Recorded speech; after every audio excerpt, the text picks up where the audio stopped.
Hello, everyone. How's it going? It is another Wednesday. I'm Carrie Sandra with Alpenglow Industries, and today I have Charlyn Gonda with me.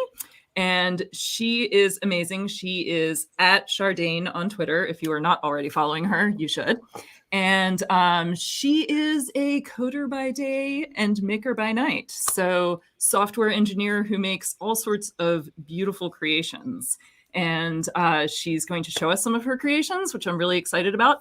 And we're going to make one of her creations, which is this really cool twisted LED ring.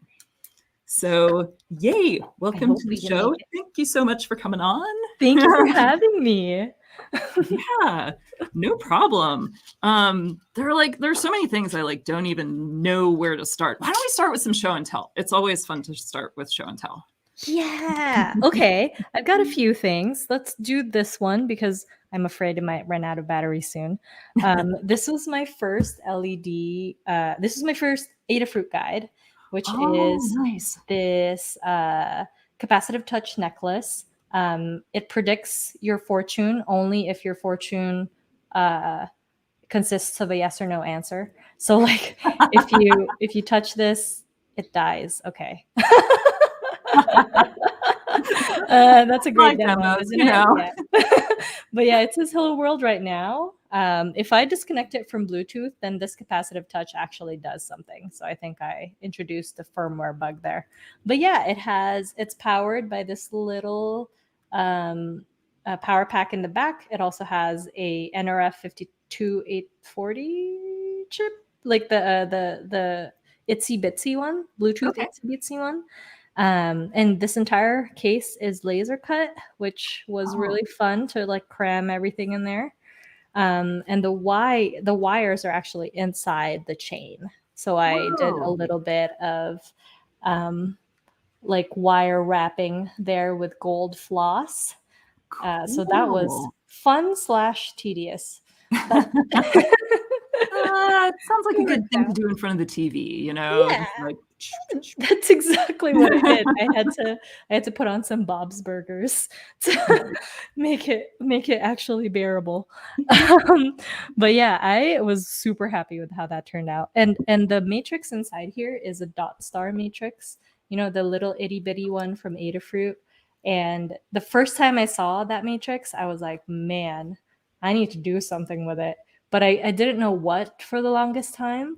Probably because I had no skills. Like I learned about that matrix like kind of early on in my maker journey, and I just didn't have, you know, enough of a creative toolbox to make it happen.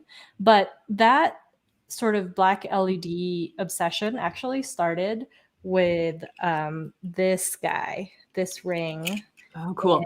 I just have to interject and say how I love how you just sort of unabashedly covered a corner of the matrix in design, like, because it looks so cool and it works so well, and yet I feel like I would have done the engineer brain thing of like, oh, I can't cover any part of this, right? I have to incorporate the whole thing, but like you just decided to block part of it and make it a different shape, and I think that is super neat. Yeah, I was actually like just trying to figure out a compelling shape because I don't know, it's a square and it's kind of really uninteresting to me when it was a square. And then these brass shapes, I actually have a bunch of them, and I had posted on my Instagram this like exploration that I did where I just kept combining different acrylic shapes with different brass shapes because it was like it's really strange, but these brass shapes are really satisfying to look at. Like every time I look at them, I want to think about something to make with them because they're so like compelling to me. I don't know, and that's kind of part of my process, I think, is just like finding something that's like weirdly appealing and like sort of just pulling on that thread of like, well, like what can I make with it so that it keeps its shape or it keeps the thing that makes it appealing, but then with LEDs. I like it. LEDs make everything better. Everything. It's a proven fact. Yes. Agreed. And I feel like that was maybe like kind of what happened here. I actually can't turn it on. I probably should have put the battery on it, but I didn't. But it's actually a ring. It also has like I guess I can show it over here. It Yeah. has a NeoPixel jewel inside of it. And in fact, I mean, I guess I could try to get it to work, maybe. Let's see. Come on, old project. You still got it in you. I believe in you. I mean, I have tons of batteries. Probably possible to just make it so that another battery works. By the way, this studio... Pat Julie says that the chain was cool looking and worth the time to wrap it. Yeah. Oh, yeah. Yeah. Awesome. Okay, here. Is it gonna work if I just do that and then turn it on? Maybe. Maybe. No, it hates me. Oh. No. Yeah. Oh well. We tried, folks. That is okay. I guess it's also like an old battery. Old projects, old batteries. You know, I didn't even know. Oh, wait. Oh, I found it. Oh, I found a battery that works. Here it is. Check it out. Yeah. So it's actually also capacitive touch. And theoretically, yeah. So it just counts up. Wow. So that's 2. This is 3. Yeah. So this is one of my like pretty earlier projects. I love and it was one of those projects where I just had to keep going to finish it, you know, because I had the idea and then I had to finish it.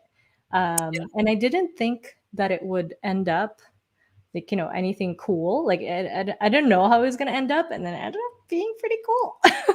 Nice. No, that is very cool. Yeah. So I feel like I had like bigger sort of aspirations for this, but again, I don't know. I feel like a lot of my projects end up being I tend towards an MVP of sorts. And then, you know, I always want to add stuff to them.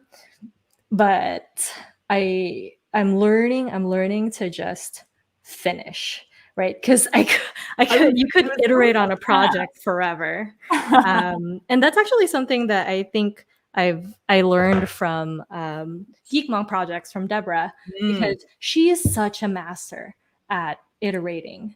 Yes. You know, like she'll have an idea and then she'll like keep on iterating on that concept until it becomes its best version. And then she like shows you the process every single time. And I don't know, like it's so effective. And I've been trying to like keep that in mind instead of like, you know, trying to make every project sort of as cool as it can be and go like 500 miles before I show anybody. Yes. Yeah. It's hard to show people like the early stages sometimes when things are kind of ugly or janky. And I too have been trying to get better at doing that. So are you a project monogamist? Do you work on one thing until it's pretty much done, or do you work on many projects at once and bounce between them? This is a great question. I think it's a few projects, but I have to be very careful about it. If I'm working on one project at a time, then it's more likely that I'm going to finish that project and then like actually get it to a state where I am excited about sharing it. But a lot of times I do end up having multiple, maybe like maximum of 3, because otherwise my brain can't take it. Like thinking about too many different things. And right now I actually have a parallel project involving the guest bedroom. We have a guest bedroom, and I want to theme it a Bob's Burger theme. And it's not done because it's a parallel project and it doesn't involve as many LEDs, I guess. So yeah. Oh, that's funny. Yeah, Pat says project creep is a real thing. Finished is better than perfect. Both of those I totally agree with.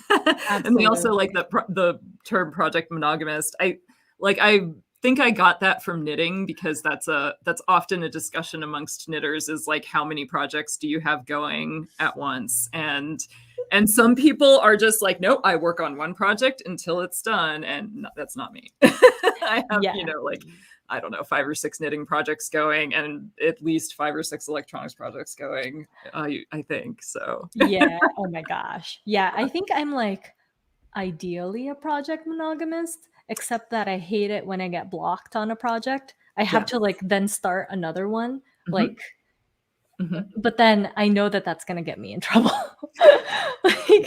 like I'm doing this because I can't make progress on the other one. Like I'm waiting on parts, or I'm waiting on some other thing, or the rain is happening, so I can't spray paint outside, which is what happened Yeah. with this Bob's Burgers one. But yeah, I think the challenge is like switching back to it and then actually finishing it. Mm-hmm. That's like my constant struggle. Yes. Yes. It's tough. But I mean, you seem to do an excellent job of actually successfully doing that, because there are tons of beautiful things that are constantly popping up on your Twitter feed. So Thank yeah. you. It's definitely been, this year has definitely been not as productive as I thought it was going to be. I don't know. I don't even know what metric I'm like holding myself up to, Yeah. but there was a lot of times when I just couldn't, there was no creative juice, you know? Yeah. And so I just got really excited whenever there would be a thread of ideas that I could just keep pulling on, because I feel like I get pretty depressed. Like creativity, like creating something, is a super important part of my well-being. Yes. And if I don't like get the creative juices out, I'm gonna I'm gonna get really sad. So I'm really glad that it's been like it's an ongoing process. I guess it's an ongoing practice. So like when I got the idea for these rings, I just Mhm. had to like keep going. And these are like, I don't I know if love it's it. easier to see it here, or no, it's not gonna It was focus. pretty good on the table. Yeah. Yeah, there we go. Yeah. Yeah, so these are like the rings that I've been working on. I think I Nice. started with the oh wait, yeah, this guy. This guy is the original one. And this was one of those like I thought about it, and then I had to keep going until it was done type Mhm. of projects. And then I actually like brought that to dinner, and it was fine. Like I think my goal with these, I don't know, first of all, why I found rings to be such a compelling sort of shape. Like I've always kind of been drawn to putting LEDs on rings. I don't know why. Like I don't know Well, why I that's feel like like so, I mean, right, there's a whole gemstone appeal, right? Of true. rings with gemstones that are beautiful and sparkly and Yeah. are all sorts of different colors.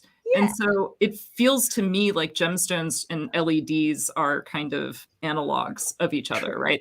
True. That translates very well to me, like the bright, sparkly, colorful Yes. thing. Yeah, I mean, why sparkle when you can shine, right? I don't know. Right? I'm working on the marketing for my rings. Anyway. Love it. Yeah, and then yeah, from there I think I just kept like experimenting on different shapes. Like this is the one that I came up with that's like a clear sort of like iteration of that. And then Mhm. I went kind of crazy for this one. And I was just like, what Nice. if it was a completely different shape? And this Yeah, I was remember seeing that one and I was like, "Oh, it's kind of like a beautiful brass knuckly kind of." yeah, exactly. And I feel like that's kind of what I was going for. Well, what happened was I was working on this ring, and then I accidentally made this shape, like the top shape of Oh. this, and I was like, wait a sec, that would be really good, but I have to finish this one first before I can move on to this one. So, Nice. because iteration is key, it's very important. Yes. Yeah, and then there was a long break after these three. Um, Mhm. and then I came up with this shape, mostly because, I got another one of these brass shapes that are just a rectangle. And that Cool. I was staring at it, and was like, wait a sec. I could curve that around a cylinder. That's a ring. Right? There you go. And then I was playing around with it some more. And then, but I wanted like the complete opposite of this, which is more dainty. So I went with, so this was what came out of that thinking. Because I wanted to be able to just kind of wear it. Because this is actually not very practical, this like big bulky thing. And it like looks really cool. But, and it's practical enough. Like you can wear it on a night out, but you'll notice it more on your finger than like this little guy. Yeah. So that was kind of the motivation there. And then I just wanted to combine, this has been the final one. I just wanted to combine like the techniques of like 3D printing and laser cutting and circuit sculpturing into into one sort of ring to roll them all. I love it. But I think there's a lot. I'm really excited about this form factor. I think there's like a lot of iterations you can do with just like this idea. So hopefully that's like something that I can get back into making more of. Cool. But I should probably finish my room first.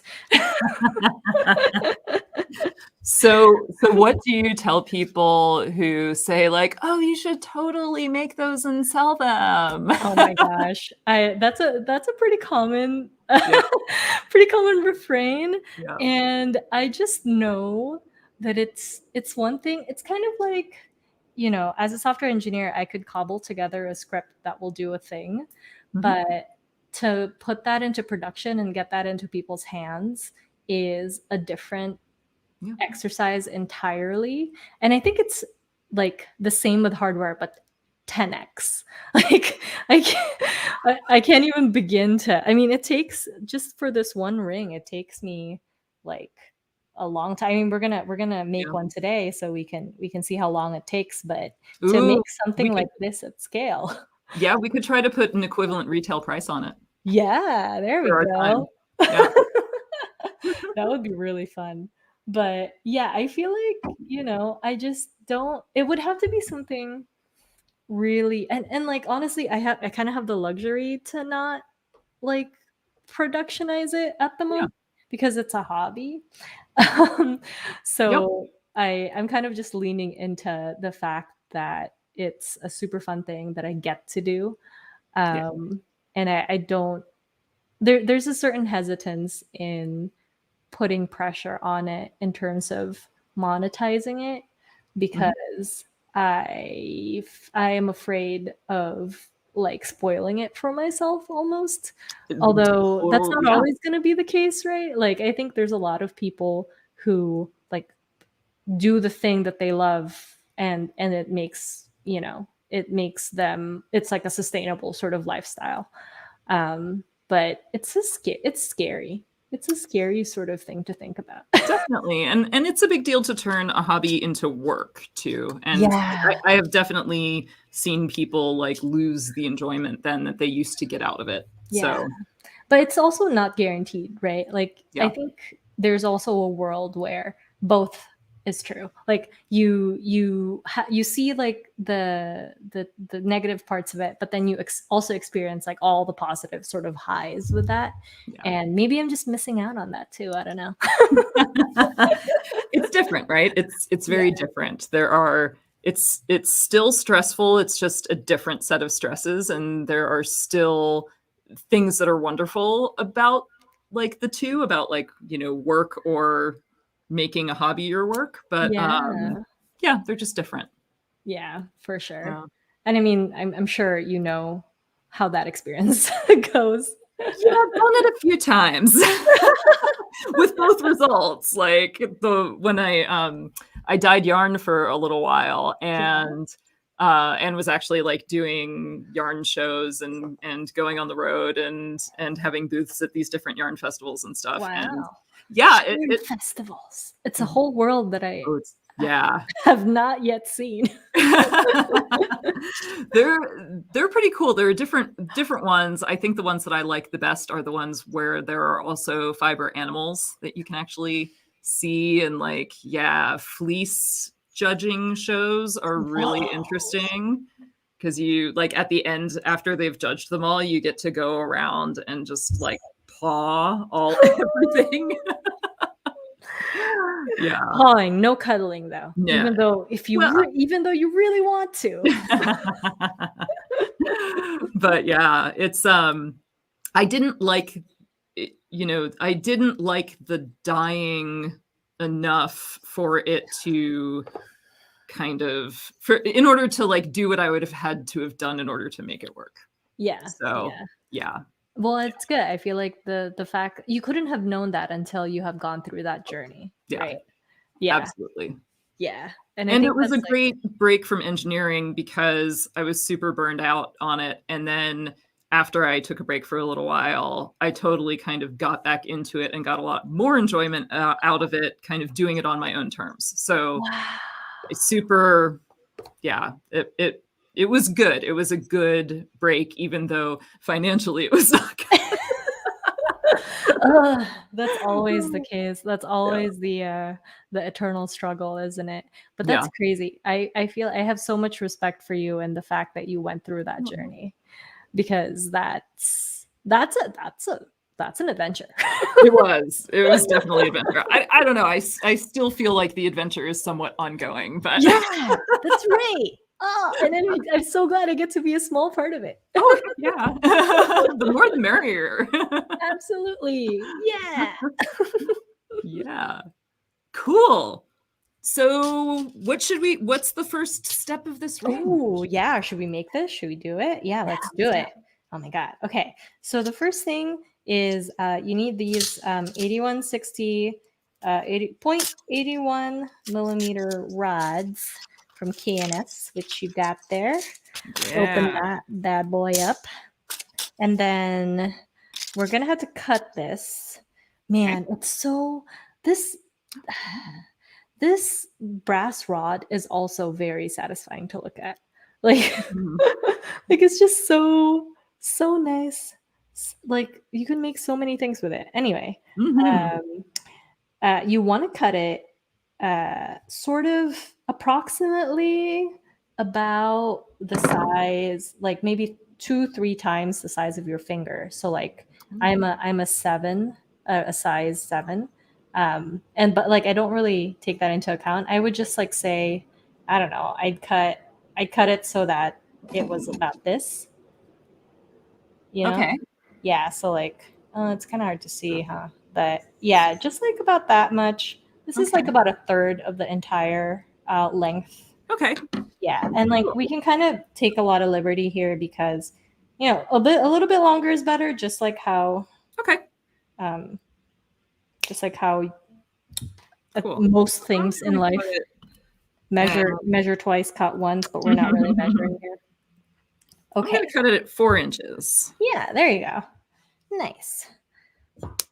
So let me see what I ended up here. I ended up a little over 4 inches, whatever. Yeah, same. I actually ended up with 5. Wow. Okay. That's probably too long. Okay. And then what you want to do is you want to fold that in half. So take your little needle nose, and then I guess I can do 2.5 here. 2.5. And then specifically you want this bend. So I'm going to make a little bit of zoom here. Zoom. Can I? Will you let me? Okay, thank you, camera. Yeah, so you want this bend to be kind of tight. And what I found is this little tiny needle nose is actually really perfect for that, because you just go from the tip, you just like go all the way, kind of like this guy. Yeah, there you go. Cool. Yeah. Yeah. So in the middle, I should just be able to do that.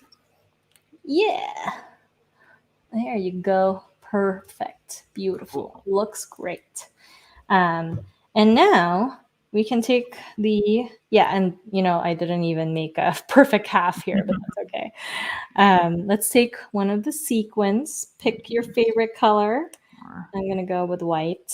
Ooh, I'm doing emerald green. Ooh, yes. Since I have a bazillion. It's so I seriously don't know how I ended up with all those sequins. Just like, what? Wait, there's more? There's more? You have about a bajillion when we last counted, right? Yeah. That makes sense. Yeah. Apparently, this time I won't forget that I have them, I swear. You would think that, right?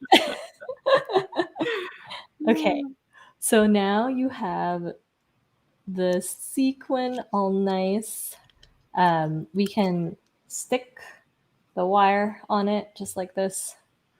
Cool. And now you have a little base for your twisties. Okay, so the thing that I've learned is that you want to hold on to the wire. You don't want to hold on to the sequin. Even though the sequin makes it super easy in the beginning to twist, but you'll quickly find that that is a recipe for disaster. So I have another wire here. What I'm going to do is I'm going to just hold it, and this becomes like kind of the finicky part. I'm going to kind of try to hold it on the edge of it, like very close to the vertex. Okay, yeah. Of the thing, and that's where I'm going to sort of try to have purchase, but we also want to make it so that this bend is a little bit tighter, because we're going to end up soldering this later, but this is also where we're going to, so you want it, there we go. So when it's already on the sequin, you want to twist it so that it crosses. Yeah, perfect. I see you have the cross. I'm just going to squish you a little more. Yeah. Yeah. And then, kind of try to make it so that this sequin can still be kind of like in a straight line with your thing. Yeah, you got it. Like that? Nice. Cool. Yeah. And then, you drop it and then you pick it back up. That's part of the plan. Okay, so now the challenge is to get that first twist. So the way that I found is best is to just kind of make this V like ridiculously big. So like almost like a 90 degree. Yeah, that makes sense. Maybe even more. And then the really tempting bit, so here's like a little bit more than 90. And the really tempting part now is to just hanging onto the sequin and then twisting it. But I mean, that probably worked for the first one, but I wouldn't recommend it. I would just hold on to that vertex. Yeah. And then that's when I would twist. And you would twist in the direction of the fold. So let's see if I can do it. The moment of truth has come. Can I hold on to the vertex and twist the wires with my finger? Okay. Yeah, you could do that. Like that?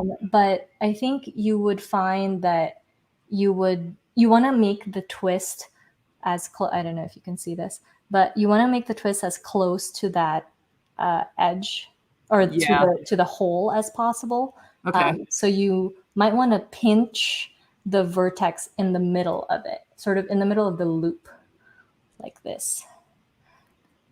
Right. Okay. Yeah. Okay. Yeah. And then do just one twist. And then just do one twist. Yeah. Okay, let's see. Yeah, it is a little hard to hold on. Yeah, it's going to be a little challenging. But the first one I can see is a little, it kind of wants to flip like that. So I think I'm going to let it flip like that. There you go. And then, okay, there we go. There you go. Yeah, okay. Oh, come on. Aha! Yes! Got it. Oh, yeah. Yeah. Okay, so now the surprising part is that you actually don't need a lot of twists. You just need, at least for me, I found that 5 has been enough. But do like, that looks beautiful already. Yeah. Do, I don't know, 4 to begin with. And then you would want to measure and see, like you would put it on your finger, and then you want to see if it's going to be enough. Because you don't want to over twist it. You can always add more twists, but you can't, it's hard to undo the twist. Right. Got it. So I think 3 or 4 is probably going to be a good start.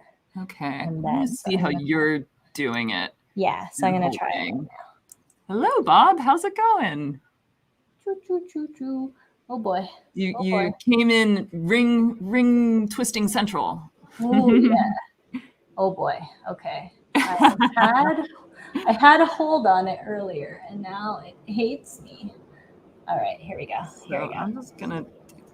Okay. Oh, can you see Got that? it. Yeah. Yes. Okay. 2. Yep.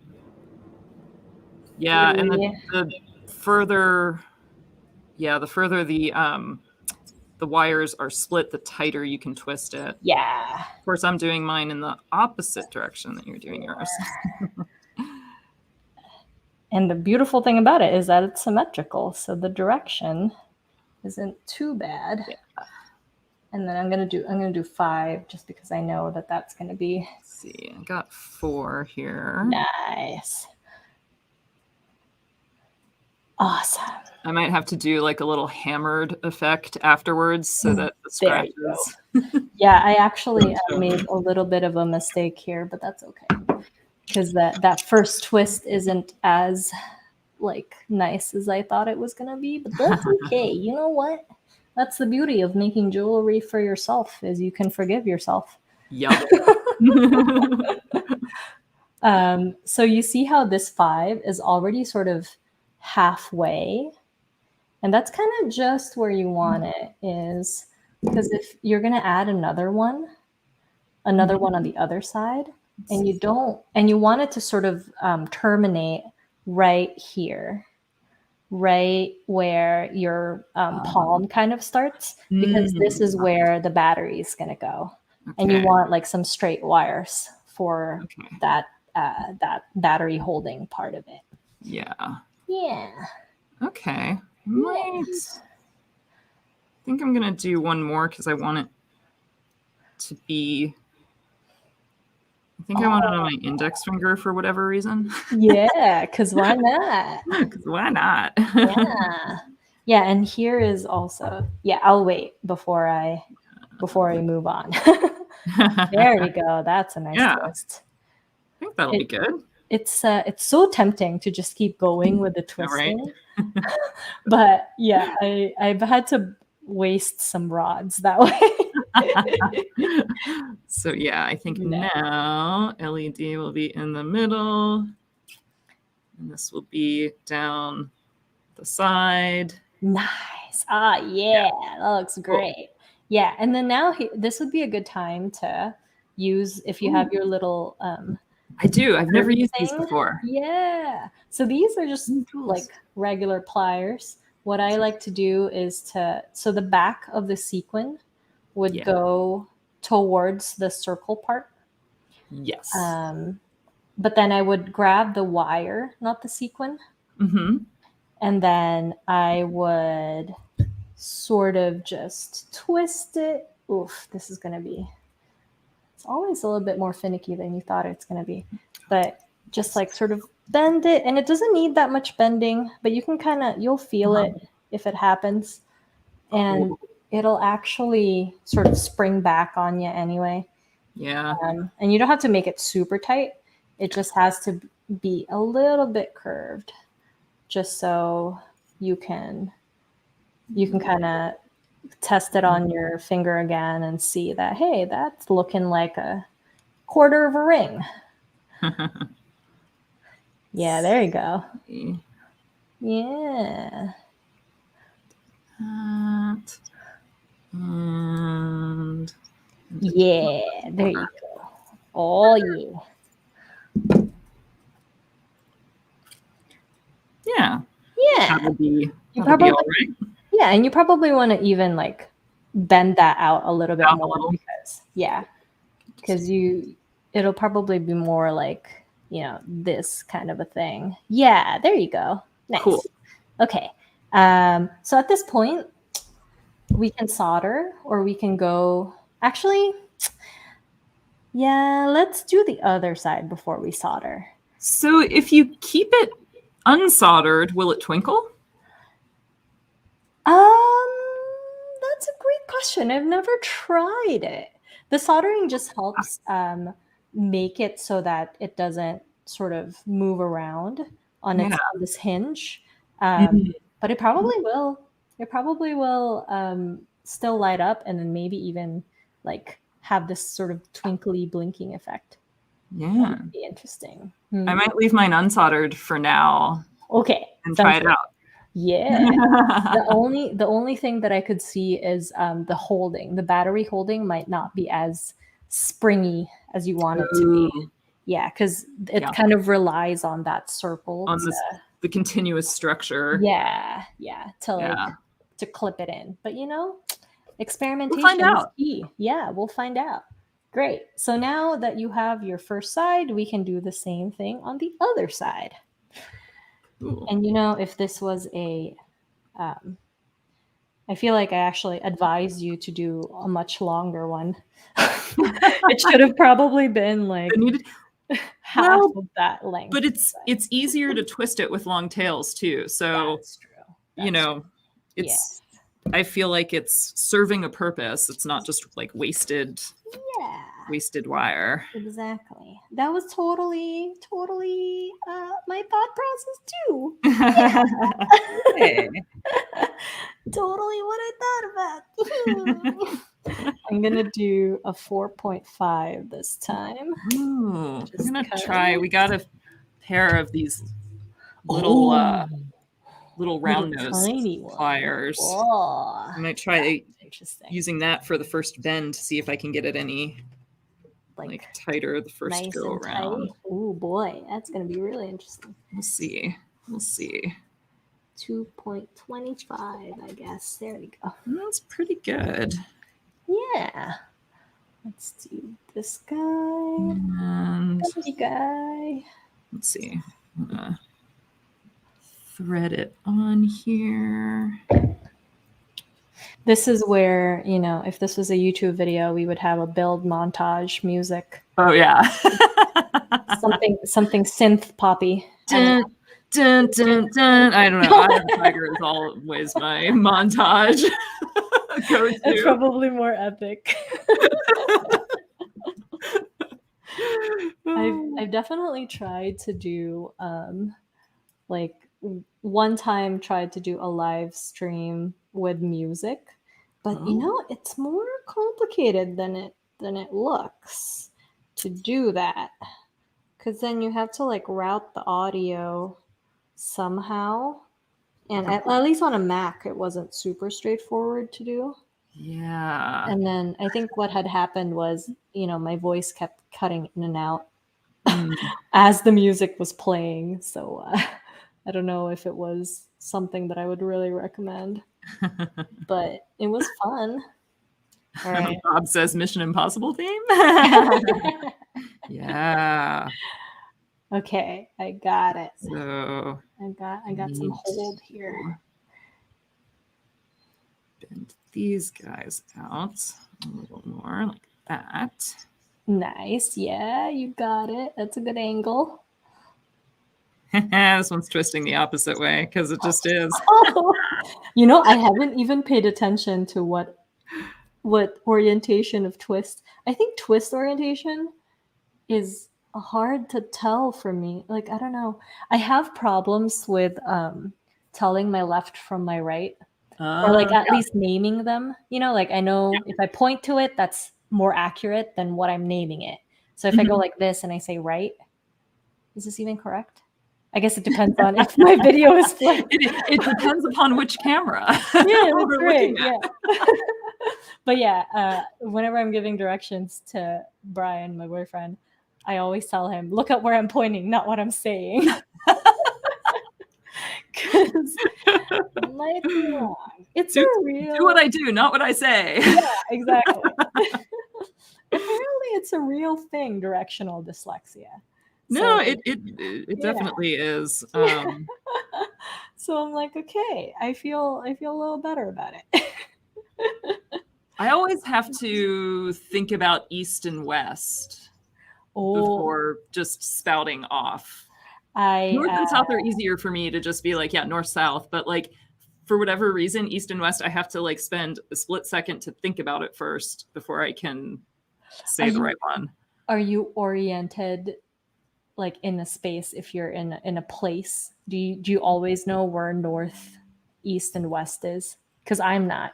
Like some people are like, yeah, east is over there. I usually have pretty good directional awareness, although I have to say it usually if north south, if it's not aligned with the street grid, I'll have a little bit more trouble. Like I can orient where I am with the street grid better. Gotcha. But like if you have like weird curvy diagonal roads, then it becomes like a little bit more challenging to think about. Yes. And like San Luis Obispo, like part of the town is sort of laid out directionally, like, you know, north, south, east, west, but part of it is not. Totally and not. So the grids actually like come together in these weird triangle blocks in places. So it's, yeah, it gets confusing. Oh my God. Yeah. I mean, San Francisco was kind of the same thing. Yeah. Yeah. But I mean, Alameda is where I live now is a little bit easier. It's still very curvy though, so I don't know. Yes. Because it follows the contours of the island a little bit more than. Yeah, exactly. Yeah. And it like a grid doesn't really make sense if you have such a small amount of space, I guess. But yeah, look, I have a better twist on this side.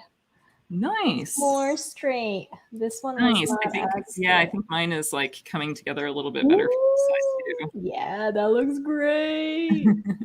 I'm excited. I'm convinced that this is maybe enough, but actually I think I'm gonna do one more. Yeah. One more twist. I think I need to move my pliers for this one. Yeah, there we go.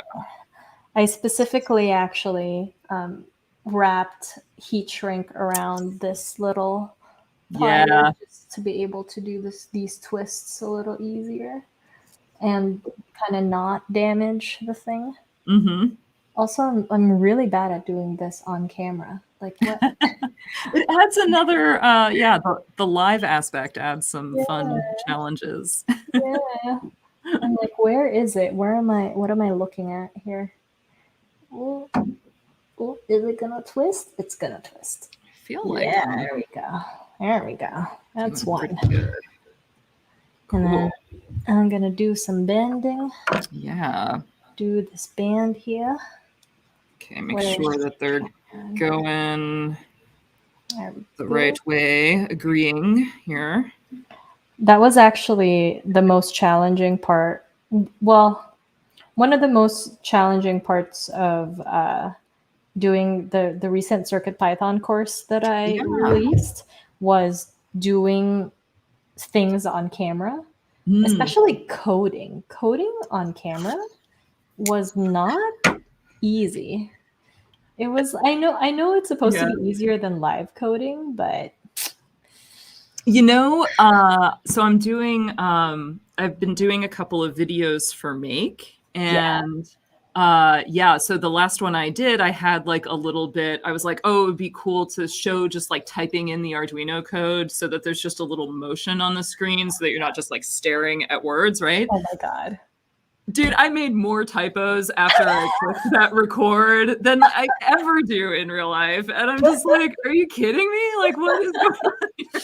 Yep, exactly the same. It's so weird. The brain, and then like, I kept forgetting commas, you know, and like, like super basic things like that. Because nobody codes perfectly. Like, nobody codes like that. I never do things right the first time. Hollywood would want you to believe that, and like all of these online video courses would want you to believe that this is ideal professional typing, is you just type it and it's like perfect and it compiles. No, it's never like that. Nope. Also, nobody actually types out the import statements. You just copy paste it. Like it's not it's not real life anyway. No. But I was trying to push to, like, you know, not type the import statements, but it ended up being just easier to do that. And CircuitPython, I guess, is not such a big deal, but yeah. So yeah, this one is like that now. Yeah, cool. And then you'll know kind of that you're fine on the twisting side is if you look at your palm and everything you see is a straight line, basically. Might see a little twist, but yeah, perfect. Cool. Nice. I might have one extra over here, but yeah, no, that's fine. Totally all right. fine. Okay. So the next decision that we have to make, let me actually show you. Our goal is to get this kind of a shape where we're putting the battery in the middle, yes, like this. yeah. And there's an argument to be made that it would be easier if I had made the positive side point outward like this, because then your flat side, because there's always like this this side here, this corner, and that would be touching the sides of the battery, right? So like it would be touching the sides of the battery like this. Currently, because I had decided to face the negative side out, I have to have this heat shrink here. Oh, just so it doesn't short, right? Oh, like right. Okay. Yeah. But I did this because the negative side of a coin cell battery always looks better. Yeah, it looks cooler. Yeah. It looks a lot better. So I think that's a decision that you can make. I mean, when I first made this ring, it didn't even have the heat shrink. And I just kind of managed it, like it doesn't actually matter too much if it shorts, because it's such small amounts of power, like it's not going to destroy your LED or anything. So yeah, but if you kind of care about that being outside, then the geometry will be slightly different than, not as much different, I guess. But yeah, that's a decision to make. What do you think? Boy, that is pressure's on. Let me look at my particular battery. Yeah, there you go. Okay, my particular battery looks pretty much the same as yours, except it's skinnier because I didn't have a 1225. I could only find a 1216. Yeah.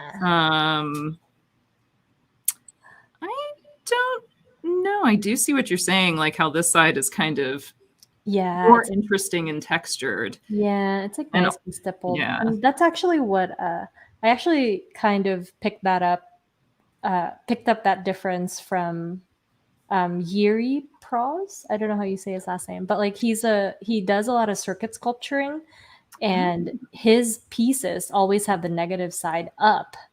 And I realized it's because it's a lot more aesthetically pleasing that way. Like he just incorporates that into part of the design, and he does a really good job of it. I think I'm gonna copy yours. Yeah. Would you mind getting us some clear heat shrink, like the smallest? I think would be good. Cool. Yeah. Thank you. Heat gun. Yeah, I think so. That would be good. Yeah. Cool. I feel like if I had decided that early on, then I wouldn't have had to. I mean, it turned out okay, but how I actually attached this heat shrink was I cut it because it was already formed. The ring was already formed. So I just cut the heat shrink and then like wrapped it around and then tried my best to like get it there. It worked out. Totally legit. Also, I mean, you could probably just put like some super glue around it too. Oh yeah. Do it that way. Although I don't know, it might get brittle and crack off like with cold and bending and stuff like that. So it'd have to be like the rubber toughened stuff. That exists. Whoa. Yes. Yes. And it exists in like clear now. It used to only be black, but there's now like clear rubber toughened CA glue. Wow. Okay, nice. I'm learning new things every day. Did not know that existed. That's the smallest we got. Nice. Yeah, it'll be fine. It'll stay there. Yeah. Yeah, I think so. Cool. And like, like I said, even if you couldn't get that heat shrink on there, like it's gonna be okay because it's as long as you make it kind of tight enough, it's not gonna keep slipping to that side anyway. When you're wearing it, it's like not a huge sort of deal. Okay. So I'm slipping that on right now, the heat shrink. Yeah, just like a little bit of it. Oh, and ideally the width or greater than the width of your battery. And I'm putting it on the negative side, right? Good Positive question. reporting. Yes, negative side. Cool. Yes, negative side. Because that's going to be, we're going to make it so that the shape goes over the battery. Mm-hmm. Yeah. And then it's going to be the negative side. Yeah. Yeah. Cool. Okay. I have to tell you that I have only made this clipping shape once, and that was when I made this ring. So we're gonna try to do it again. And my philosophy here. So this one, the bottom one, the positive one, is a little bit easier to think about, because I just took the two straight ends that were sticking out, and then I just kind of picked a length away from the twist, and then bended them together. So that makes sense. So everybody in the comments is voting for hot glue. Hot glue. Okay. Nice. Hot glue.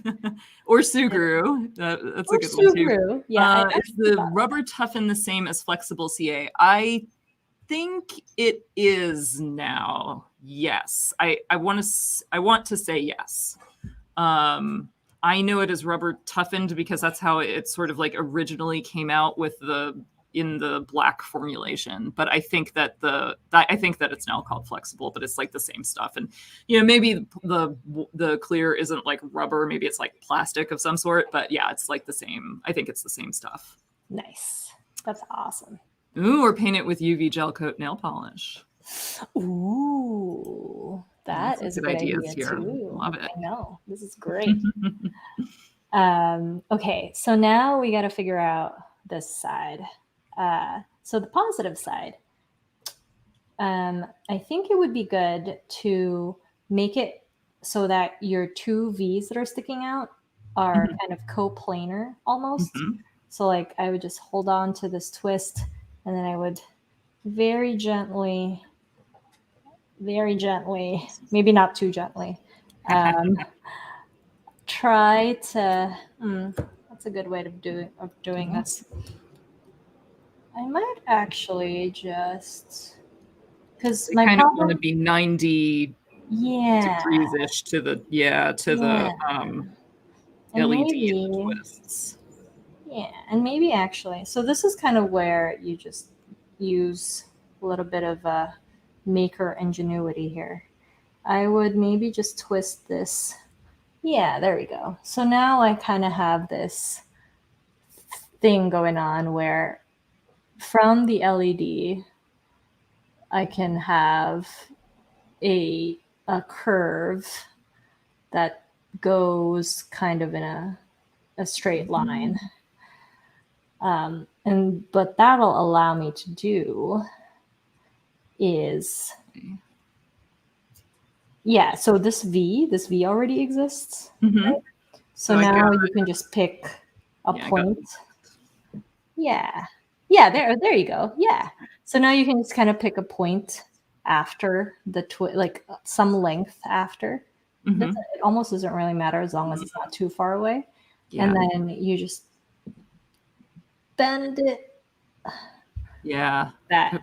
And then you do the same on the other side. So I don't know if using round pliers is going to make this worse or better, but we'll see. We'll find out. I am also excited to find out because I've never used those. Yeah. Bad. And then let's try it on the other side. Keep myself in here so zoomed in. Yeah. Oh yeah, there you go. Nice. There you go. Nice. Okay, that's even not too badly asymmetrical. No, it's perfect. And then I would just like quickly check to see if it's gonna, like, that diamond shouldn't be as big or bigger than your battery. Then the battery. Oh. Yeah. Because that's the thing that'll kind of be in contact with it. It is. Perfect. Yeah, that's great. Cool. Awesome. Yeah, and that was the positive. So you're right. I should have been doing Okay. that. Awesome. Yeah. So now at this point, I think this though you have to solder it Yeah, because it I agree. has to kind of stay. And then you can kind of just cut it. They're overlapping, so Mhm. you can cut it. What I did before is I just followed one Mm, line, one side like this, got it. Yep. and then cut that and make sure that I'm cutting it flat to that other side Yes. Like because this. that's important. And then you could actually end up with just, because you cut it flat, you could solder them this way. Oh yeah. Yeah. Yeah, yeah. And then you just kind of cut it whatever makes sense on the other way. I would probably just do a flat, like cut it flat like this. Yeah. Or maybe Let's even angled. do I guess it that. doesn't really. I guess I'll do a So little bit of angle. yeah, I didn't quite do enough of an angle there, I don't think, to quite make the perfect solder, but that's okay. Yeah, that is totally fine. Let's see. I will do this one this way. Yeah. Yeah, and this is like, that. yeah, there we go. Mm. Yeah, and this ended up being pretty close. Okay. Oh yeah, that's not too bad. Yeah, there we go. And then as flat as you can make it, really, when you're soldering. But it's easy because if you have one of these clippy guys, you just clip them. As long as they're kind of not Yeah. overlapping, they'll stay flat. I wonder if I can do a little bit I more. am in high school and in college. I worked at a jewelry store for a little bit. Oh my god! And well, that was my first experience soldering. Actually, was with a propane torch, Oh wow! doing like little gold and silver rings together, and we would be super precise about that. I would make the size. I would make a size of ring by like wrapping it. Well, sometimes you would wrap it around a ring mandrel, and Yeah. sometimes we had like a index card of all the lengths that we needed to do. Mhm. But it was like you would cut it with a pair of flat cutters, but you would also like sand the very Mm. end, so that it was super flat, and Yeah. like bend it around, make both of these super flat sides meet, because you wanted to use like hardly any solder, and you wanted it to be as Oh. seamless as possible. Whoa. So yeah, we were always making like just trying to make that joint just as like super Smooth. smooth as you could. Yeah. It's like, how welders want their welds to be just right, like not too much solder, Mhm. like that bead should be straight if there is a bead or whatever. But like in a tiny scale, like Yes. much harder because you have to like do it smaller. Yeah.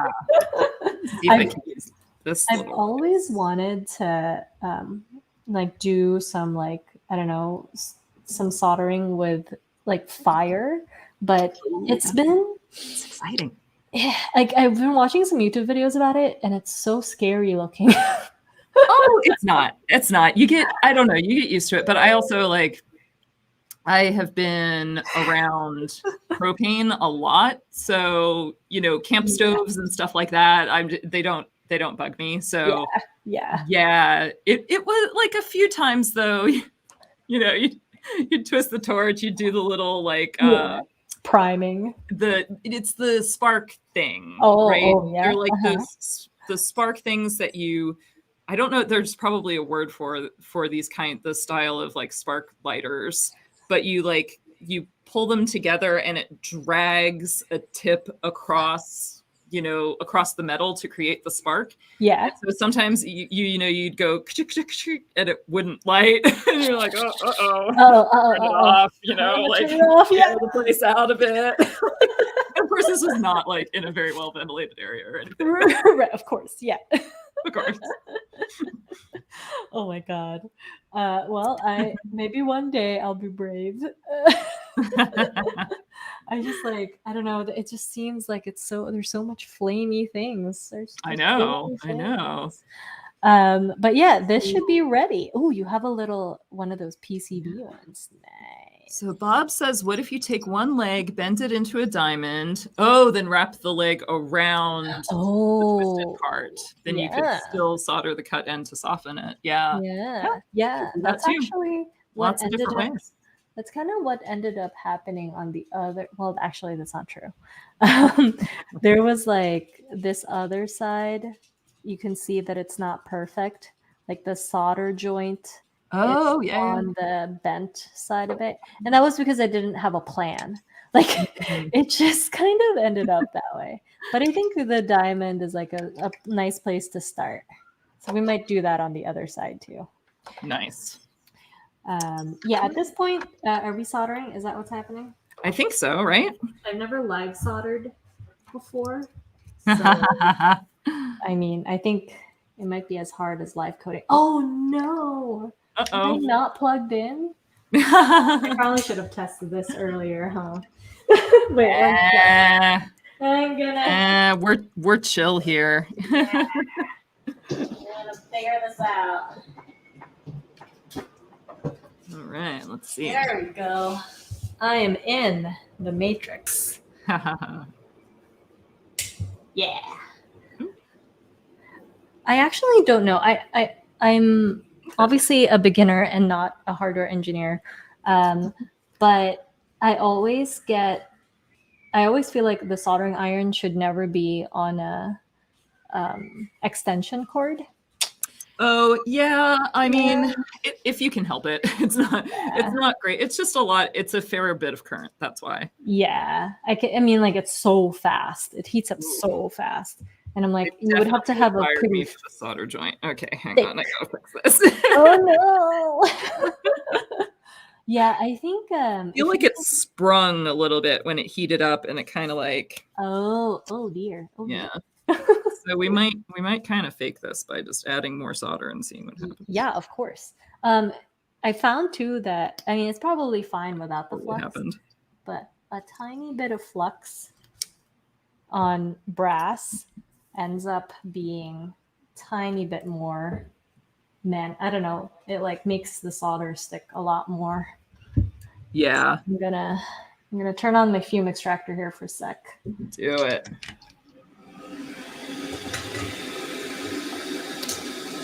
Jet engines. Let's see what's up with this. Okay. Oh boy, this is way ugly.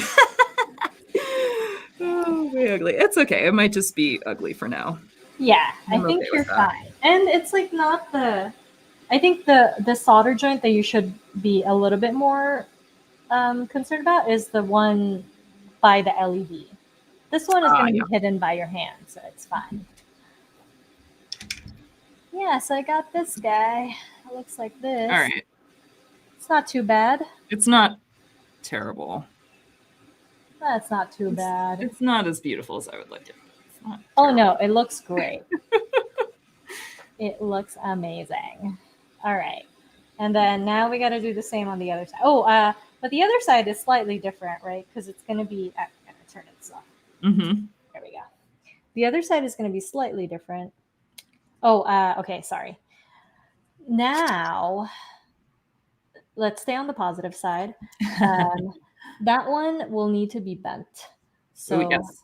Yeah, so we want to bend it maybe like not exactly 90 degrees, but we want to bend it so that it kind of goes over your fingers like that. So it ends up being like this.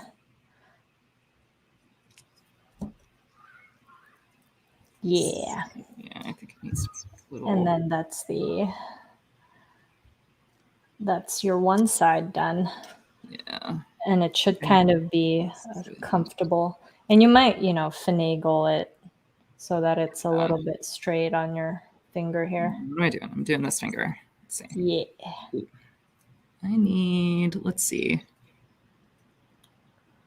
Mine might be a little bit small. It might be different finger time. Yeah, okay. maybe a It's pinky not small. ring. I just made it for a different finger. Yeah, exactly. That's what I thought. I thought that was the plan the entire time. Totally. Yeah. And then I think at this point, Poking me. Okay. how's it going? Is it good? Is it It bad? is it going. not? Okay. Yeah, I think that will sort of be working. Okay, Yeah. we'll see. We'll figure it out. Yeah. I think at this point, there's a decision to be made about soldering the LED sequin because I don't think we're gonna end up being able to hold.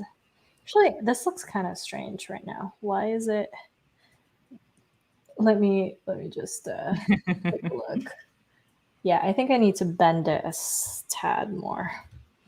Tad more bend. Kind of just trying to. Yeah. There we go. There we go. Yeah, it Give should be myself something a little like more this. room. Yeah.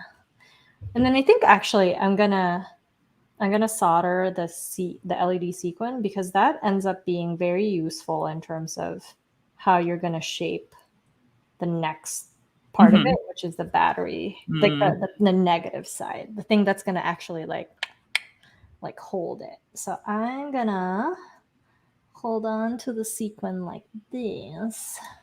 Actually, I'm gonna hold on to the sequin with one of these guys. And then use another guy.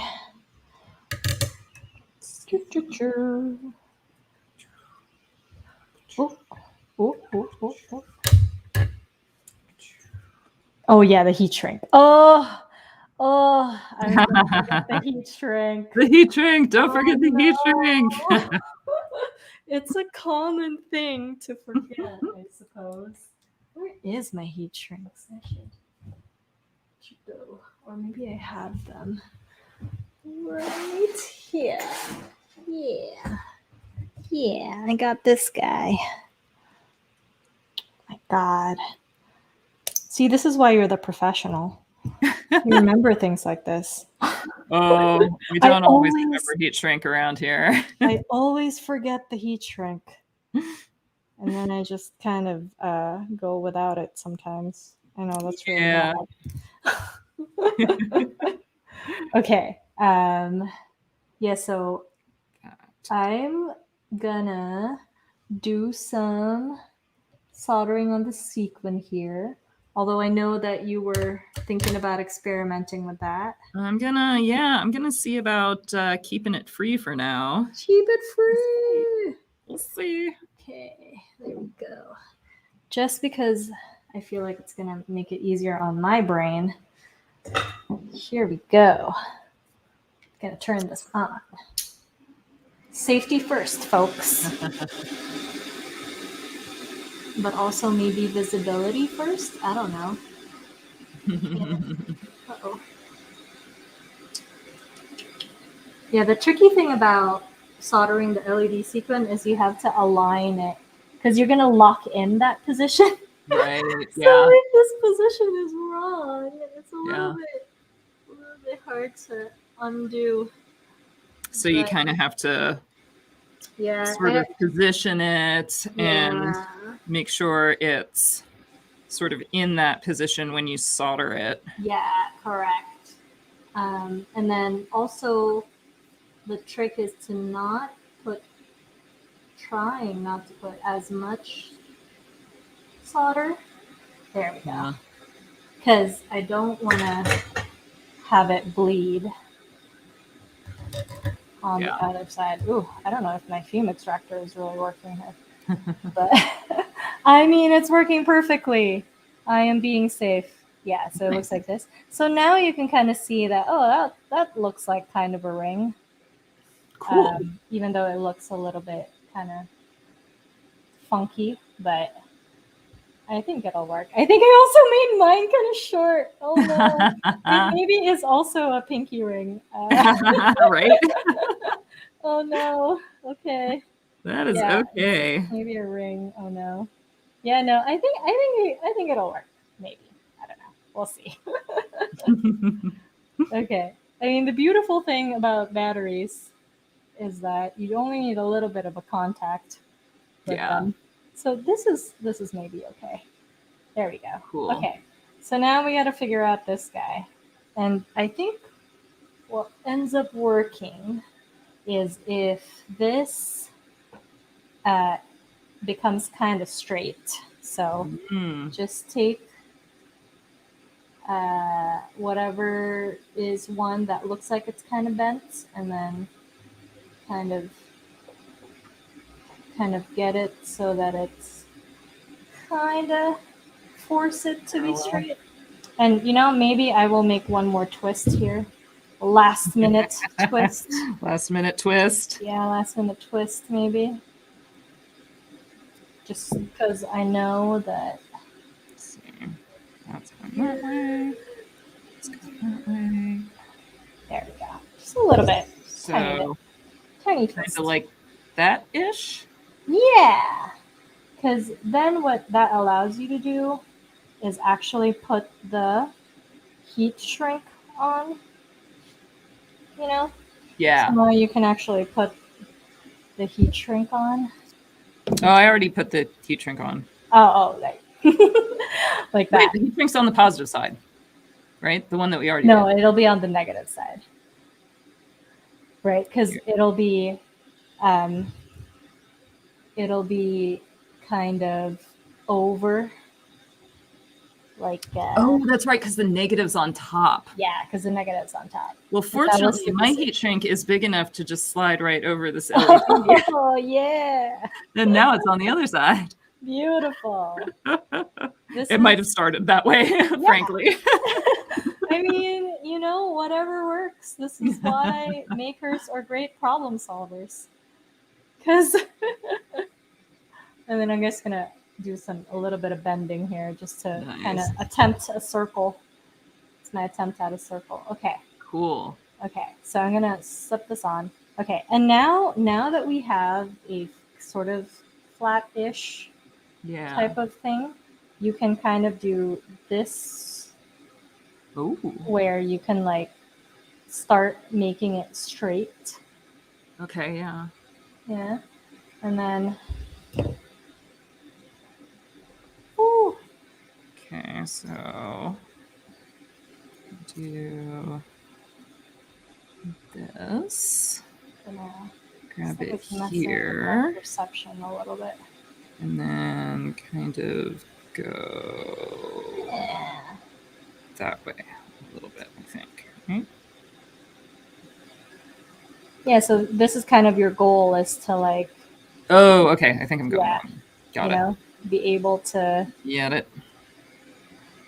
Do that. Okay, so I'm like there, and I want to be going. Yeah. Oh, there you go. Yes. Yeah. So like. Yeah, there you go. That kind of a thing. Yep. Okay. And then now you can kind of now start imagining that this will go on top, and then this straight line will just like go over it and do a clipping motion. And the way that I kind of did it for this one, I'm not sure if it's super necessary, but I kind of went over. I wonder if I can. Yeah, I kind of went over a little bit more, and then went back down. You see what I mean? Yeah. To make that little. Yeah, to make it a little bit more bend. Okay. Cool. I think it helps. Maybe physics. I don't. Maybe. Well, it allows you to bend. It allows you to bend it down more, and I think get that spring. The extra bend probably allows it to be more of structurally sort of rigid. Yeah. Yeah, and actually, I'm gonna do the other side. I'm gonna solder in the other side here. Can you still hear me even with the fume extractor on? Yeah. Mm-hmm. Okay. Cool. I mean, I guess you've been replying to me, so that was I could have ascertained that. No, it's always good to check. Yeah. This is going to be where I'm definitely going to have to do some Some gymnastics. Bending stuff. Yeah, Magic. I feel like I need, like, I made this diamond a little bit big, so I feel like I just need to, like, this might actually need to be just a little bit roundy. Ooh. Like that, maybe. We'll see if that works. Honestly, I think as long as it contacts the battery, you should be fine. Yeah. Yeah. Okay, so there, and then I'm going to, like, even bend this down a little bit. Don't touch the metal. So. Yeah. Oh, yeah. Yeah. So trying to get it. Yeah, there you go. That. Yep. And then now you can kind of make another bend to make it flat. Yeah. Like, sort of parallel to the other guy. Okay. And then, you know, this is the point at which it's just a finagling exercise. Mm-hmm. You just kind of poke and prod it until you get it to where you want it to be. I lost my heat shrink. I think this is probably my heat shrink. Here it is. Yeah. I don't know. This heat shrink could look better. Yeah, and I feel like I want this to be back a little bit. I also feel like what? Dropping things up here. It might work if you bend the diamond a little bit away from the tail. Yeah. I feel like my one side is shorter than the other, even though I did an extra bend to it, which is funny. Oh no. It's okay. This will work out. I just need to I need to make that part shorter, I think. So I'll do that. Yeah. And I think let's see. Do that. I think it's always a struggle figuring out how to get this battery holder part correct. Like, I wonder how. I'm just gonna take a leap of faith here. Like, there we go. Oh, I think I remember why I did that extra bend. Is because it's actually easier that way. Because then you're not trying to like bend it exactly at the width of the battery. You're just trying to. You can just bend back down again and then finagle it to the width of the battery. Essentially, maybe that's why I did it. Maybe that's why I passed Charlyn and her addled mind was concluding that. So I'm back here, which is a better place to be, I think. Nice. And don't want those guys touching. Okay, and then I think maybe Yes. that. Let's see. Yeah, okay, this is gonna be better, I think. I believe in it. We'll see how it goes. I believe in it. I believe in you, Carrie. Thank you. I'm not sure I believe in myself right now. That's okay. We all have those moments. Yeah. That's why it helps when other people also believe in you. You know what? I'm going to twist some more. Yeah. Okay. Because I think that is really what my problem was that one side was just too short. Oh. And I wasn't able to sort of get enough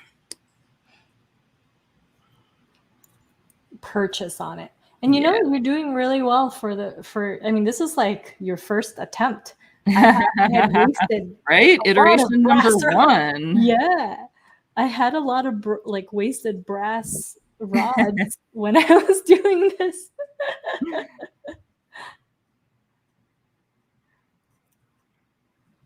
And there was a lot of like, like, is that gonna work? Is this gonna work? I don't know if it's gonna work. Maybe not. Maybe. Actually, I would show you my first time while you're working on that. It was actually very bad. This is my first ring, and I over twisted it. So this first one, I just kind of bent backwards. Oh wow! And then Yeah, I was yeah, trying to do this sort of catching mechanism so that I would catch the battery so it didn't fall. Yeah. But it didn't really work out. But it lights up and the battery stays in there. So, it was a good. So you're already doing better than this first one, is what I'm trying to tell you.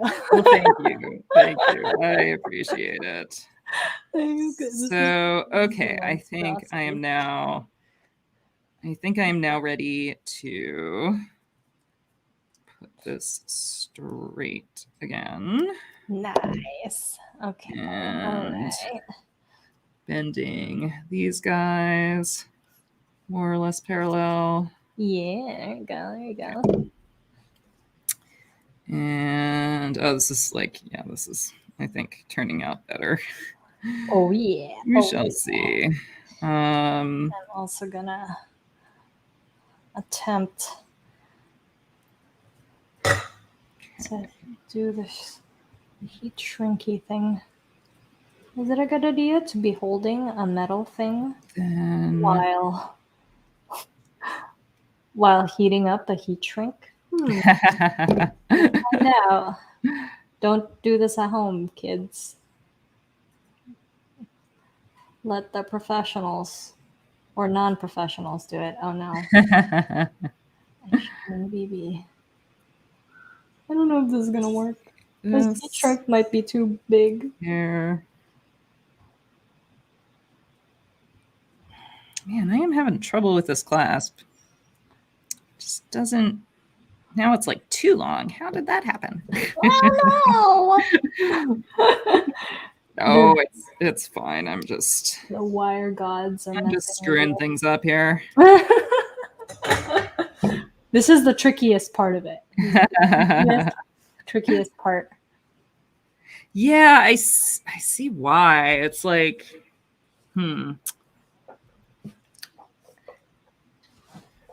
definitely. Oh, yeah, that's super close. I think all you need to do now is point it kind of straight, like try to get it parallel. Okay. Like bend that thing back down now. Here. Yeah, like that. My poor wire is gonna survive all of the bending. It's just gonna snap off at some point. Oh no. Okay. I think I more or less have it. And then I can bend this down a little bit, hopefully.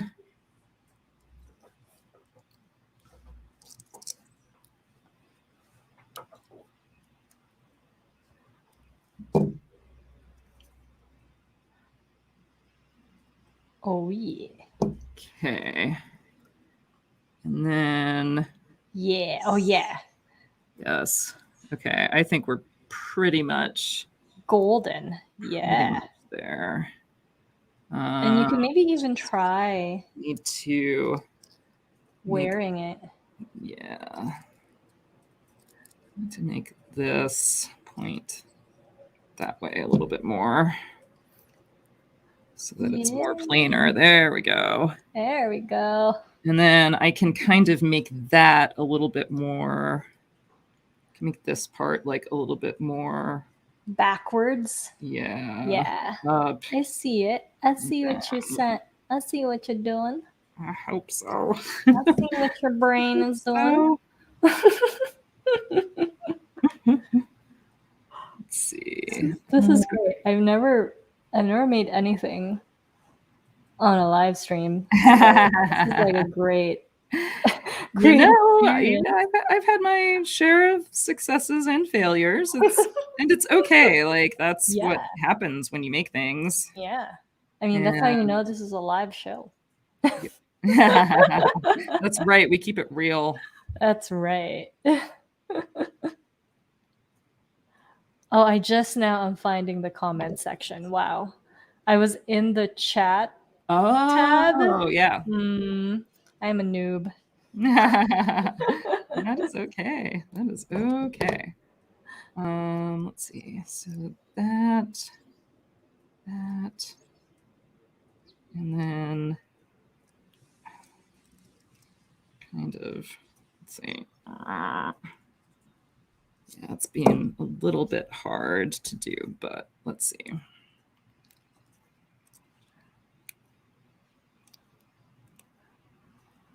I feel like.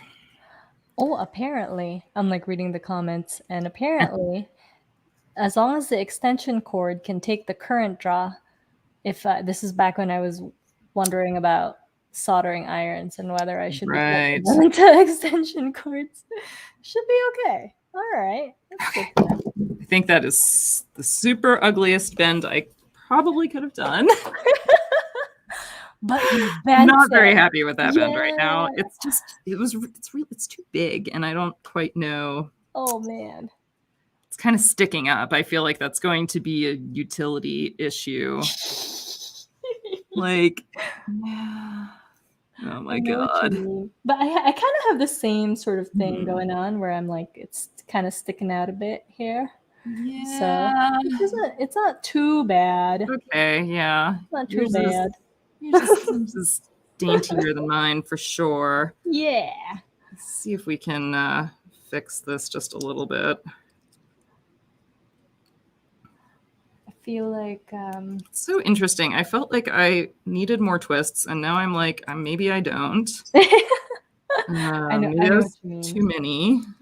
Like, I feel like if I had a mandrel or something, like a ring mandrel, maybe it'd be easier. But I don't know. Maybe I should look into some actual jeweler tools. Like, I don't know anything about like actual jeweler tools. I'm sure they have like a bunch of these like things that make it a little easier to reason. I feel like jewelers have like an amazing selection of very specialized pliers, which are super cool. Yeah. Like there are pliers specifically for doing like split ring stuff. Ooh. Wow. Yeah. I guess that makes sense because you have to deal with a lot of like very tiny things, and your hand fingers are like never good for that kind of work. Yes. Yes. I think that's the struggle that I'm having right now, is that I'm trying to do these really tiny bends.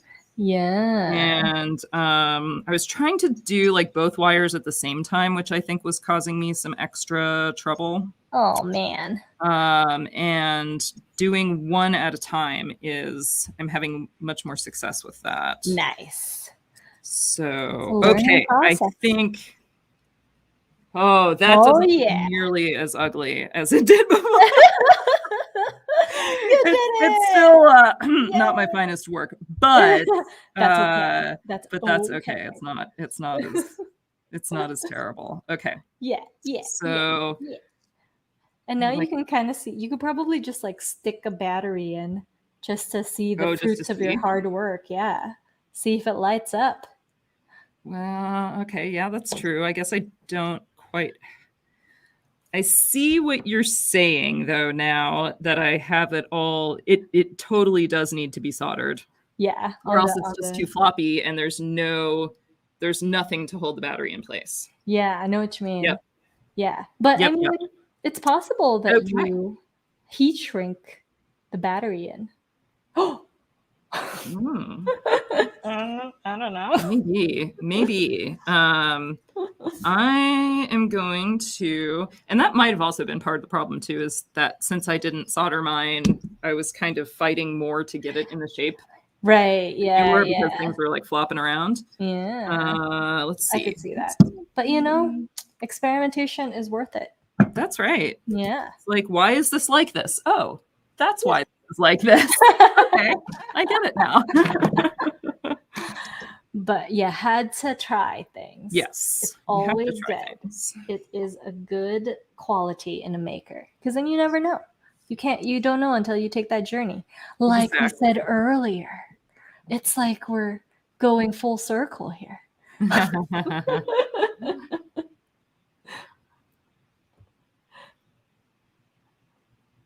Oh yeah. Okay, I'm totally doing a janky Oh, plier I pile believe here in order to prop up my ring to get it to solder right, because nice. my helping hands are like in the other room. Oh no. Sorry, I probably Um, should have told you about the okay. helping hands in the beginning. think whatever. That's reasonably good. Nice. Okay. This should hopefully be an easy soldering job. Maybe. I believe it. Of course, it's all moving around. Let's see. Oh boy. Don't burn yourself. Oh no, it's good. It's good. Oh yeah.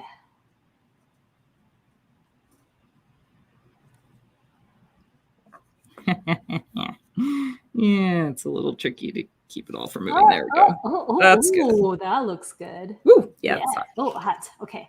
Don't burn yourself. Don't burn yourself.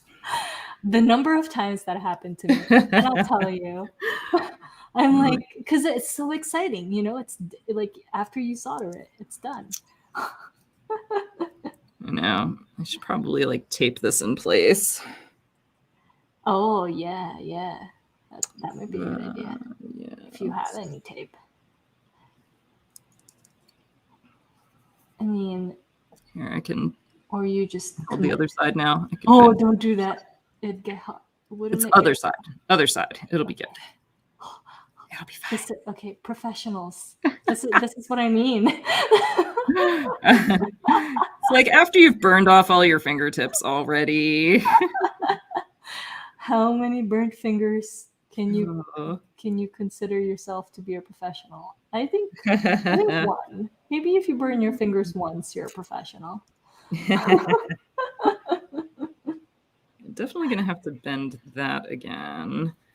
Actually, I'm gonna bend this a little bit. Ooh, yeah. First to get it kind of.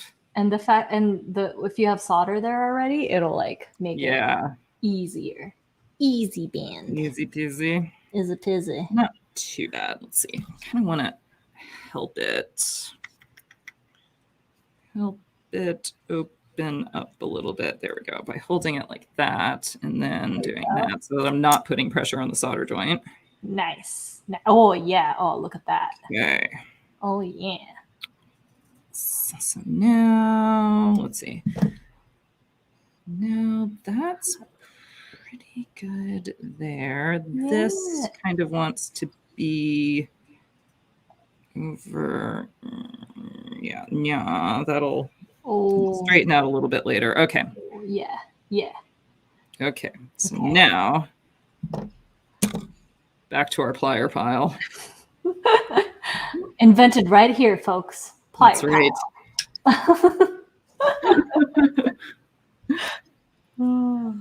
Okay. Can hold this side because I'm not heating it. Solder that side. Oh my god. No problem. You're such a pro. Yeah, except that I just almost picked it up again and burned my fingers. So, blowing on it. I have witnessed the pros tonight. Okay. This is good now. Okay. All maybe right. the bravest thing I've seen all day. Yeah, I totally should have done that first. Totally should have done that first. I should have followed the directions, as it turns out. I don't know. Honestly, I think the fact that I saw your bravery tonight was worth it. So worth it. Okay. Oh, that looks like it's gonna clip something in. It might in Yeah. fact hold something. And you know, Let's see. nobody's gonna look at the inside of your hand. I know. I mean, I'm a little concerned about like I'm gonna get a longer piece of heat shrink. I'm a little concerned because my diamond is a little big. So Oh, your diamond. yeah, like I don't want the diamond to short out. It might be a little too big. Hold on. Tool. There you go. Okay. Come on, get over there. I know you can do it, heat shrink. I know you can do it. You just like need. Yeah. You gotta do whatever we tell you to do, heat shrink. Oh, It might be a little bit too much wide. bend for it. Oh. Dang it. Okay, so we're gonna do a couple of smaller pieces. There you go. Yeah, we might do like 2 smaller pieces. Yeah. See if that Or works. wait, actually, you might be able to get away with just the one. Can you see? Might, yeah, like right. Yeah. Oh, yeah. There, Absolutely. I think maybe? so. Yeah. That'll be enough. Okay. Because then all you really want is to like. It doesn't matter if the battery touches any part of that top part. You know, because Yeah. it's gonna be all the negative side. I'm just gonna like. Oh, we got the thingamajigger on here. That's gonna make it interesting. You can take it off. Okay, that's true. Not hot. Okay. What is it? Oh, it's the heat gun. Yeah. Nice. You know, I have actually not used my heat gun until I had to heat shrink something. Like that's so far what I've been using it for. Heat shrinking. These are they're really pretty so good. Fast. Oh wow. Yeah, it's like the one thing. It's one specialty tool that's like worth spending a little money on. Yeah. Yeah. There you go. So that's gonna be like that. Yeah. Maybe. And then I still want to see if I can get. Yeah, this. Oh God, this is so much easier. Do not do what I started out doing at all. That was the conclusion of the experiment. Yes, for let's sure. Not do that. Don't do that at all. Oh yeah. Yeah. Okay. Try to clip something in there. All right, I'm gonna straighten these guys out just a little bit more because I'm just. Yeah.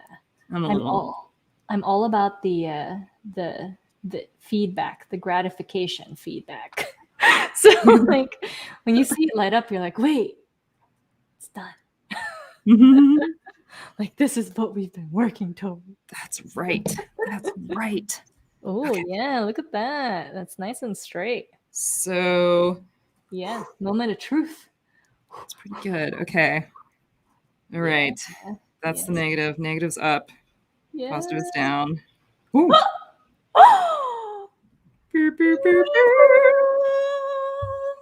It's like it's a Zelda ring. I don't know. Something. What freaking finger does it fit on? Yeah. It's a mini ring. It's on the ring finger. Yay! Yay! Worst case, it was gonna be, a MIDI ring. That's what all the kids wear these days, right? Is ones that don't go all the way to the end. Look at that! Yeah, not too bad. Not too bad. I think I'm ready to actually like bend those around and solder them together. Yeah, at that point you could really do however you would want to do it. It doesn't have to be the diamond either. Like it could be the straight one. You could make it into, because it doesn't matter if those two touch, right? So you can kind of figure out whatever you feel like in terms of the shape of that top one. Cool. Yeah, I think I'm gonna. I don't know what I'm gonna do here. I think I'm just gonna keep it straight? ?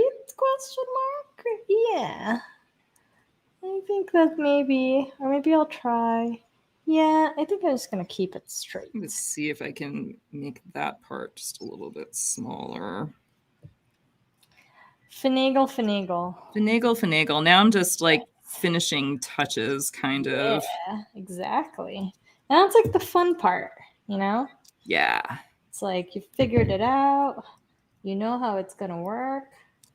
You just have to.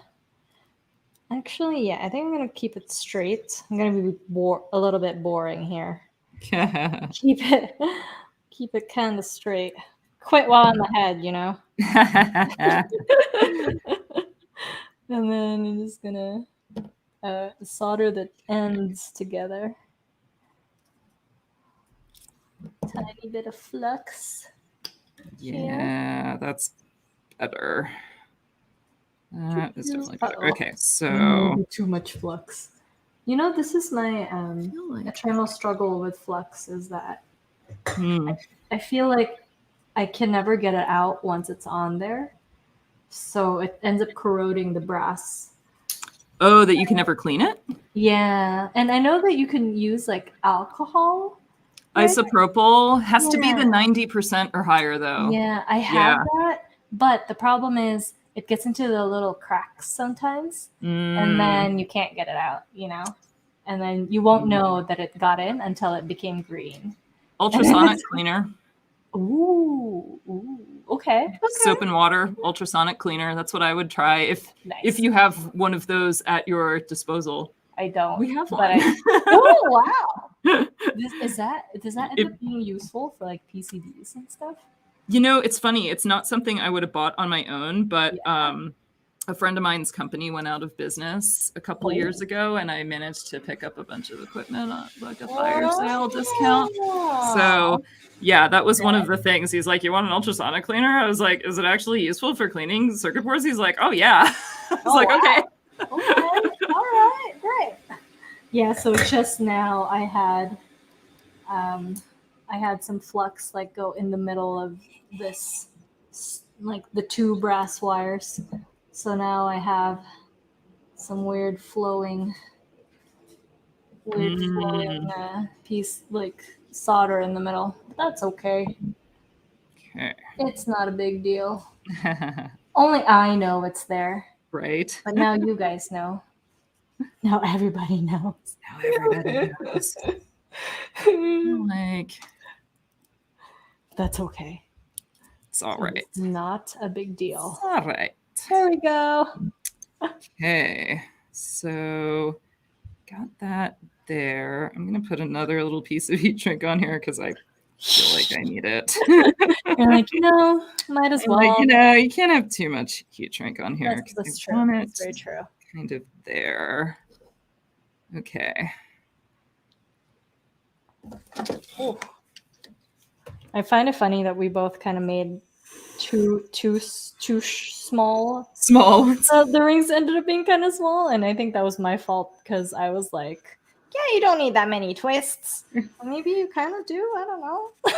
It's a little deceptive. I'm still trying to figure out how, like, it's hard to measure that. I feel like. Yeah. It's interesting.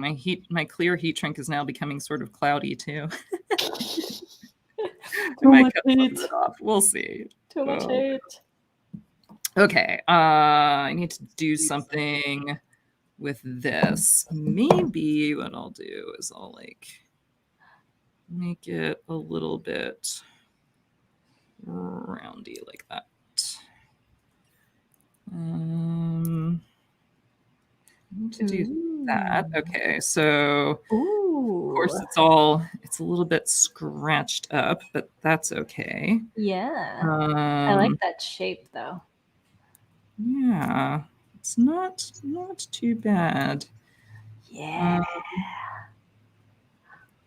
Yeah, maybe I'll just like it's a little weirdly misshapen on one side though. Okay. Maybe that's just part of its charm. It might be. I do like asymmetrical things. Yeah. It's like a teardrop. There we go. Sideways teardrop. or a fish. I don't. Fish, yeah. That's a goldfish.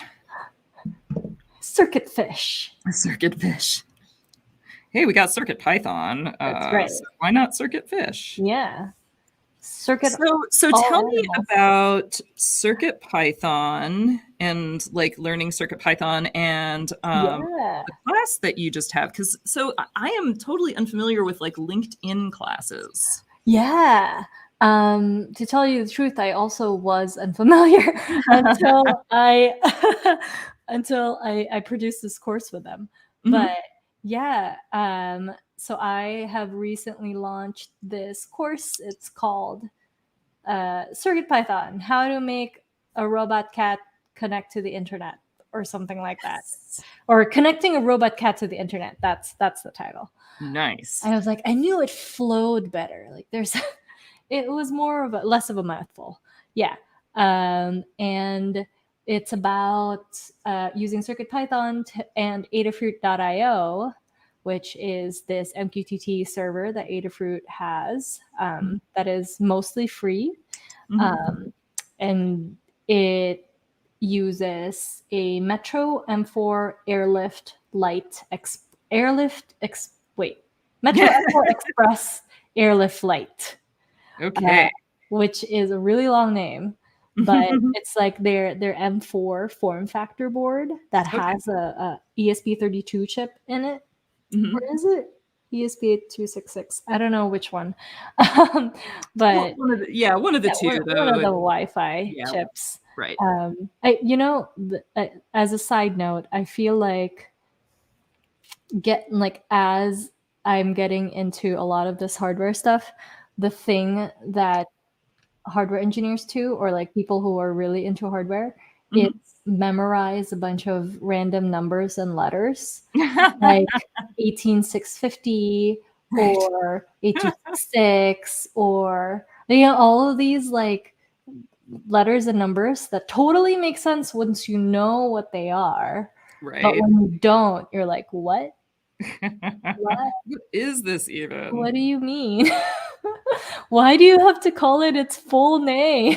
I mean, I guess it's not. It's an abbreviation. But anyway, yeah. So I feel like I've had to learn a lot of that. Yeah, 555 timer chips, right? I feel like I had to learn a lot of it. Coming in. Oh, it's lighting up! Look at that! Yes, that's exciting. I'm now testing out like the fit on different fingers. I think the middle finger is probably your best bet there. Yeah, I actually think it's a little bit cramped on this finger, but like I said, it's too tight. Like I said, it might end up being a MIDI ring, because that's always an option, right? Absolutely. Here we go. It's a MIDI ring right now. See, it's fancy. I am trendy. But yeah, that's the course, and it was really fun to make. We filmed it at my apartment, my old apartment in San Francisco, and they shipped me like 7 boxes of equipment. Wow. Lighting and cameras and all of that stuff. And I had been writing the course in 2019. We were supposed to film it. 2020 we were supposed to film it. Early 2020 we were supposed to film it, and then lockdown happened. Yeah. So we dropped the ball hard on producing the course. Yeah. And I was not in a mental state anyway to actually be productive. So we picked it back up again earlier this year, because we were like, okay, either we wait next year or we try to get it to happen with remote filming. And so I decided, you know what, I kind of just want to have this course out there. Like, I wrote most of the content already. It just needed like some editing. And I think that was maybe like the most two challenging parts was that I had to write it, but I also had to perform it. And the performance piece of it was actually pretty challenging, because I felt like I needed to know every single line of code, like, and exactly what it does. Yes. And every single component and exactly what that does before I could sort of be confident in talking about it. So, Yeah. but it's out, and I am like super happy to have been able to do it. Yeah, that's super cool. And I'm sorry, you said it is free if for like Yeah. anybody So with a LinkedIn account, right? yes. So if you have a LinkedIn account, there's a specific link, and it's in my Twitter feed. I should probably link it, but I can give you a link to. It makes the course free. So for 24 hours after you click the link. Oh, nice. Yeah, and it's not a super long course. It's like an hour over 11 episodes, I think. So it's like it's kind of a bite-sized thing, but it goes over like the hardware setup, like sort of the prototyping setup. Ooh, look at that! Yeah. I think I'm reasonably happy with it now. I think I have molded it into shape and beaten it into submission. Exactly. Yes, you have forced it to your will. Amazing. Yeah. Oh, beautiful. Yeah, and like now you can see. I feel like it's like super casual. You could totally wear this, and I mean, you might get some like, ooh, like what's that? Yeah. But, it's like generally very subtle. As subtle as an LED can be on a finger. But yeah, you did it! Cool. Yay! Woo! And like the other thing that I like to do, and it doesn't make a whole much of a difference, is this crystal is one of those like Adafruit actually sells these. They're like transparent backed crystals. Can you see the? Oh wow, cool. Yeah. And I just literally glued it on top so that and the effect is it's a very subtle change, but like you can see that it's like more of a circle. Yeah. And not like this point light. Yes. Which nice little diffuser. Yeah, just like a tiny bit more diffuse there. Yeah, exactly. I see the comment about the course being bite-sized. Yeah. Exactly. So I feel like it's a pretty good starter course. There was a lot of imposter syndrome that had to be overcome when I was making this course, because I'm not like the foremost expert in CircuitPython or whatever, but I feel yeah. Like, and frankly, like sometimes people who are super expert like that, like it's so long since they've learned something, like learned it from that beginning perspective, that it's hard for them to convey stuff. I find that's hard for me sometimes on some things. I have to like kind of like go back 20 years in my mind and be like, okay.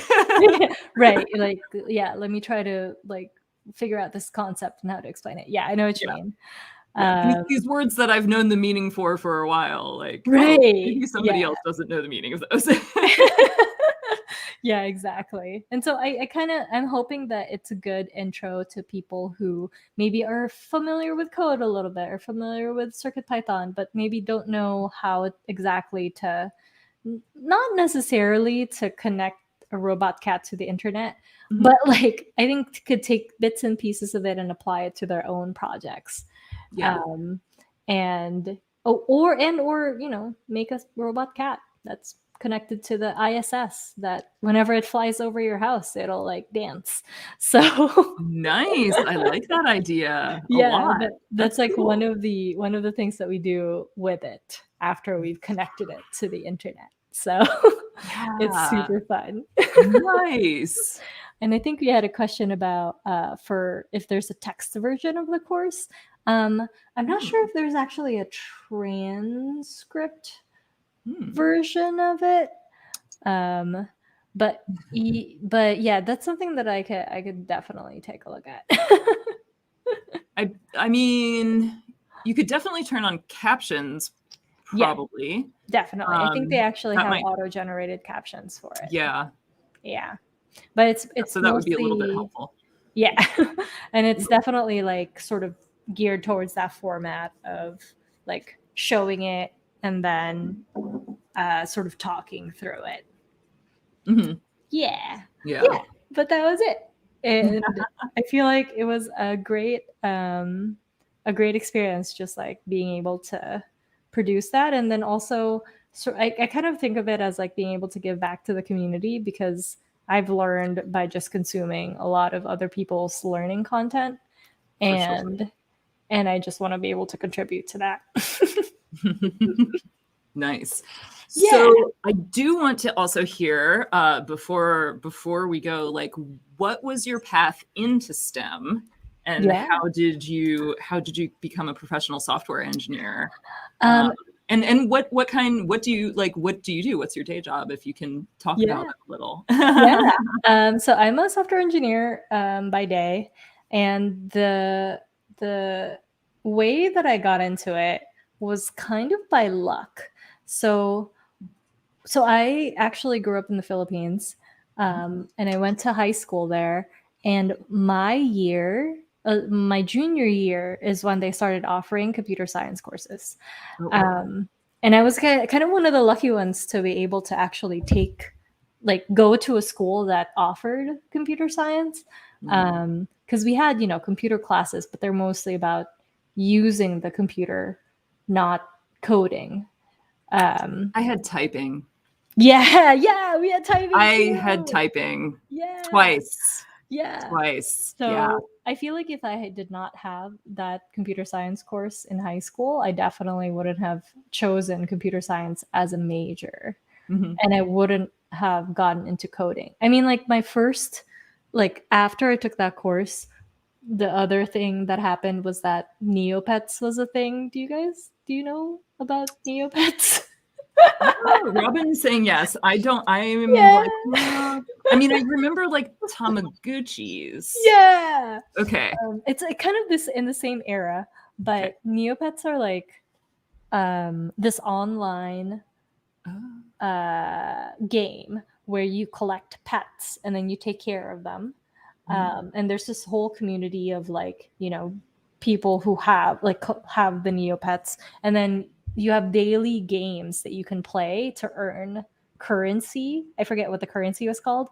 And then you can like dress up your Neopets or like make a home for them and stuff with the currency that you earn from the mini games. So that was like a thing for a while, and you could customize your profile from like with HTML, CSS, and JavaScript. So that's kind of how I started with. That's like one of the first things that I did to learn how to code is to be able to customize my Neopets page. Oh, cool. So I feel like I definitely it was kind of a bit of luck and encouragement. That's how I started, and I think it's been like a really good turn of events for me. I mean, I feel like coding is such an important skill right now, but I also feel like the reason why I am really interested in hardware is because it's so different from like what I use, like the software world, like I tend to gravitate towards projects that have a little bit of coding in them, but not like a lot, not like super complex. I had like this BMO project, and I haven't been able to add as much to it because it's on a Raspberry Pi. It's using processing. I have to like do more things with processing to like processing JS to. Oh, actually, no, just processing, not processing JS, to like make it do more things. And I'm like, I soldered all the things and I 3D printed all the things, and it's showing a face. I'm like, I could probably get through the software part of it, but I don't know. Like things like this, where it doesn't require code at all, is like more of a novel experience for me. It's more different from the your normal day to day. Yeah. Like I already have to feel fight. like work. Yeah, exactly. Like I already have to fight like a bunch of complex coding systems at work. Like Yeah. It's not what you I- want to do when you're at home no, not to really. relax. I mean, like some people really like doing that too as a Yeah. as a hobby, but just I don't know. This is fun. Yeah. Like being able to just make like stuff like this is fun. Totally. Or You know, like I kind of like that it's really bright and you can't really look at it too long, too close, because then you can't like inspect it for all the places that I screwed up. yes, that's right. Yeah, that's definitely its advantage. Like when when I look at it, I don't see anything but the light and Yeah. the shape of the twisty. So it's like great. Awesome. Well, this was fun. Thanks for Yay, making it this was with super me. fun. It was Yeah. super fun. I hope that you actually get to wear that around somewhere. I don't know. I will figure out an excuse. Yeah, there we go. I will totally figure out an excuse. Yeah. Oh, I love it. I love this green. I actually have never used the green before. Well, But- it said emerald, so I was like, you know, if we're doing a ring, Yeah. I might as well make an Ooh, emerald ring. that's right. Yes, of course. It's very, very gemstone. Very Yes. gemstone like. I love it. I love it. Cool. Awesome. Well, I don't know if you had any other questions for me. I think that's mostly all of the questions that I had. Yeah, I think your glowy clock project was really cool too. It wasn't I guess it wasn't really a clock. It was like a time responsive lights. Yeah, kind it of. was supposed to be a not very useful clock. I liked it. Deliberately not useful. But like I liked how the different parts of it responded to like different times of day. Yeah. And so it was more of like a feeling clock. Yes. Like what time do you feel it is right now? Yes. Kind of a thing then. Yes. And it was more like to aid you, to convince you that time is passing. Happening. Yeah. Right. Like it's right. not Because everything static. felt Yeah. so weird the past Yeah. years with working from home and whatever. And everything was the same, like everything looked the same Yeah. in your house. So this was kind of just like an attempt to like remind you that time is a thing. Even though it's really hard to tell. Yeah. Yeah, and it was based on Animal Crossing, which I was really obsessed with for a while. My friends have been trying to get me into it. I'm like, oh, I don't have time. I know that I could really, I get kind of obsessive about games, and so I know that like, if I get sucked into it, I will spend way too much time on it. Agreed. Agreed.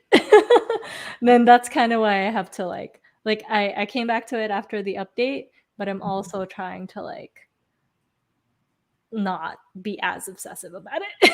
Yeah. Like trying not to like do it in the morning, because I used to like wake up and then go on it and then like go to work and then lunchtime go on it and then after work go on it again. Like it was intense.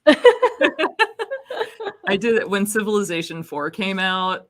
Yeah, I was like, man, just one more turn, that one more turn thing is it is super brutal, brutal. God. And then it was like 4 a.m. and I was like, what am I doing? I have to wake up in like 3 hours. Oh no. Yeah. But that's like the best part about being your own boss, probably. I was not my own boss at that point in time. So I think like for a little while, probably my quality of work was not awesome. I mean, really, that's what happened right before I switched companies. So yeah. Blame the pandemic too a little bit, you know. Awesome. Cool. Yeah. Well, anybody else have any questions in the comments? Yep, agreement that hands-on crafting projects are an awesome anodyne to 8-hour day job of screen time. Agreed. Pat says it was a lot of fun. Thanks. Thank you so much for joining. It was so Yeah, good to thank you for chatting joining in the us. chat. Yeah, Same to you, Bob, for sure. Yeah. Thanks for coming. I feel like the last thing I was going to say is that, I feel like for hardware projects, it really reminds me about my fascination with technology. Like, because it's really easy to just like be really sort of jaded about it if you're just looking at a screen and you're just like doing this thing in this sort of two-dimensional world. Yeah. But being tactile with technology, I think has really helped me sort of rekindle my relationship with it, because it's like it's fascinating, and it's like it's like a tool that solves problems and brings joy, and like not only to the people who are building them but also to the people that you build them for. So Yes. anyway, I feel like it was sort of a great way to rediscover that. Yes. Yeah. Making physical things, there's something about it that just is it's really gratifying for me. And it's like doubly gratifying when people like use your things and really like them. It's like, that's the best thing in the world. Absolutely. Yeah. Cool. Well, thank you so much for coming on. This has been awesome. Super awesome. Thank you. Thank you for having me on. I had a lot of fun. No problem. No problem. Anytime. You have to come back. Yes. Maybe we'll do another thing. Yeah, we'll do something else. Yeah. Cool. Awesome. All Thanks right. again. Bye, everyone. Bye. Robin's gonna play us out. Well, we kind of play ourselves out. Like, oh yeah. If you like it, then you should have put a